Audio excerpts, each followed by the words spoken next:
अहमद को अपनी बेटी मुकद्दस की परवरिश के लिए दूसरी शादी करनी पड़ी, मगर उसकी दूसरी बीवी रुखसाना अहमद के सामने तो मुकद्दस को बहुत प्यार करती, मगर उसके पीछे उसको भूखा प्यासा रोने देती। जब उसकी दूसरी बेटी महक पैदा हुई तो मुकद्दस से वो और ज्यादा तंग आ गई। वो अपनी बेटी से तो बहुत प्यार करती, मगर मुकद्दस को हर वक्त काम में लगाई रखती। रुखसाना हर वक्त अपनी बेटी के नाज नखरे उठाती और मुकद्दस को डांट के सिवा कुछ ना मिलता। वक्त ऐसे ही गुजरता गया। वो दोनों अब शादी के काबिल हो गई। रुखसाना ने अहमद को जोर दिया कि पहले महक की शादी होगी। रुखसाना को पता था कि अगर मुकद्दस की शादी पहले हो गई तो उसकी माँ का सारा जेवर उसको मिल जाएगा और घर का काम भी उसको और महक को करना पड़ेगा। रुखसाना ने महक की शादी पहले करवाई और मुकद्दस से सारा जेवर लेकर महक को दे दिया। मुकद्दस को पता था कि रुखसाना उसकी दूसरी माँ है, मगर वो रुखसाना को दिल से माँ मानती थी।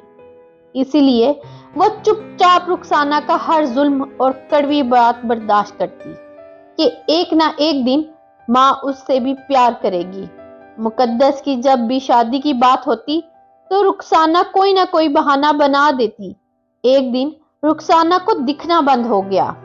डॉक्टर को चेक करवाया तो पता चला कि उसकी नजर चलेगी और वो कभी देख ना सकेगी। रुखसाना अभी भी समझी ना थी। वो अभी भी मुकद्दस को कड़वी बातें बोल देती, मगर मुकद्दस हर वक्त उसकी खिदमत में लगी रहती। वो हर बात हंसकर सह जाती।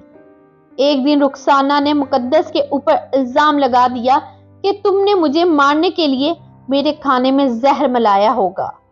इसी तरह के इल्जामात रुखसाना हर रोज मुकद्दस पर लगाती जा रही थी, मगर मुकद्दस ने हर इल्जाम को खुशी से सुना कि माँ ठीक नहीं, सदमे में है।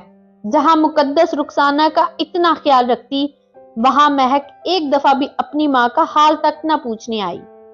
एक दफा मुकद्दस काम में लगी हुई थी और रुखसाना ने उसको आवाज लगाई, मगर मुकद्दस को सुनाई ना दी तो वो खुद चल के जाने लगी तो ठोकर खाकर गिर गई। रुखसाना ने इस बात पर शोर मचा दिया कि तुमने जानबूझकर मुझे गिराया है। रुखसाना इस बात को लेकर अपनी बेटी के घर चलेगी। रुखसाना अपनी बेटी के घर तो आ गई, मगर उसकी बेटी को जरा भी अच्छा ना लगा। रुखसाना को बोलने लगी कि आपको यहाँ कौन संभालेगा? मैं तो नहीं संभाल सकती, हर वक्त आपके पास नहीं बैठ सकती। रुखसाना इन सब बातों के बाद भी अपने घर वापस ना गई तो महक ने अपनी माँ से जान छुड़वाने का सोचा। एक दिन महक अपनी माँ को डॉक्टर को चेक करवाने का कहकर नदी के पास ले गई और रुखसाना को नदी में गिरा दिया और कहा कि अब आप इस जमीन पर सबके लिए बोझ हैं। ये कहकर महक वहां से चले गई। थोड़ी देर बाद नदी से एक लड़का पानी भरने आया तो रुखसाना को नदी में देखकर उसको जल्दी से बचाकर अपने घर ले आया। जब रुखसाना ठीक होकर अपने घर वापस आई तो मुकद्दस को पूरा वाकया सुनाया और माफी मांगी कि तुम सकी ना होने के बाद भी मेरे साथ सकी बेटी से भी ज्यादा बढ़ के करती रही और मैं तुमसे नजर मिलाने के भी काबिल नहीं। ऐसे मुकद्दस को माँ का प्यार और रुखसाना को अपने किए की सजा मिल गई। वीडियो अच्छी लगे तो वीडियो को लाइक और मेरे चैनल को सब्सक्राइब करना मत भूलिएगा। मिलते हैं हम नेक्स्ट वीडियो में। अल्लाह हाफिज।